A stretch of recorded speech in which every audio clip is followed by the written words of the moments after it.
on this strike. Gene, good morning. Good morning. Well, both of you two this morning, you can see all of the folks out here. This is a huge crowd of hundreds of Cedars-Sinai Medical Center employees. They say that they are walking off the job. But as you see, a lot of signs out here. Healthcare heroes needs safe staffing, caregivers value respect, so much more. And we're going to talk to the union president coming up in just a second here. But first, take a look at this. The organizers of this actually put up a digital scrolling sign across the street at Beverly Center. You're taking a look now. That message said in part, the CEO is paid $5.6 million and that hospital workers are paid less than employees at Target and Ralph's. Back out here live this morning, I'm talking to Dave Regan. He's the president of SEIU UHW.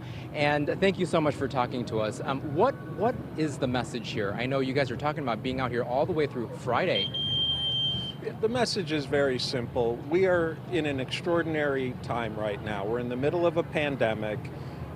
Lots of people talk about healthcare heroes, including Cedars-Sinai, but the real test is you have to walk the talk.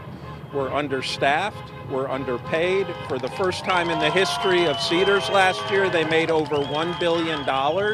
And we're just looking for a basic agreement that properly staffs, keeps people safe, and allows people to keep up with the cost of living that is just exploding, as everyone knows. And I've talked to a lot of these folks here, and they say they have families, they have other coworkers who are sons and daughters that work here, and it's very hard for them to pay for daily life. Yeah, gas is $7 a gallon. Rents and housing prices are going through the roof. That's true. This is a huge sacrifice for this workforce. And what's really frustrating and what we want the public to hear is this is one of the wealthiest, richest institutions in America. And the real test of your character and the test of your integrity is, do you do right by the service workers? Not the physicians, not the celebrities that come here, but the people who do the dirty work day in and day out, and we're calling on Cedars to do the right thing. Okay, and I wrap this up very quickly here, but what is the number that you're talking about? Because I just talked to somebody from the hospital, the HR department, and they gave me specifics. What do you want on the bargaining table? There was a contract reached last week at Stanford Hospital, very similar to Cedars. The wage settlement there was 7% in the first year, 5% in the second year, 5% in the third year. That will allow us to keep up with the cost of living. We're looking for a contract that uses that as the basis for an agreement here. Okay, thank you so much for talking to us. Once again, the president of the union. But let's take a listen here. I was just able to talk to the vice president of human resources for Cedars-Sinai Medical Center, Andy Ortiz, and this is what he has to say.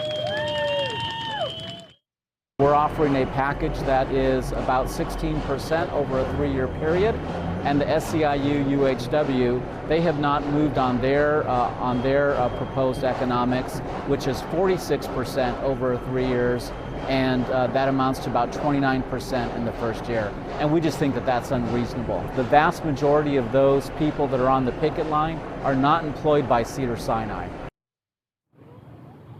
As you heard from right there from Ortiz, he also told me after that interview that they calculated about 20 to 30 Cedars-Sinai Medical Center employees are part of this picket line.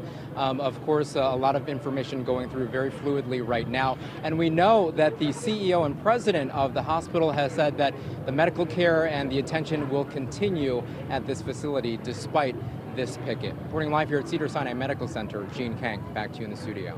All right, Gene, thank you for that. Sky 5.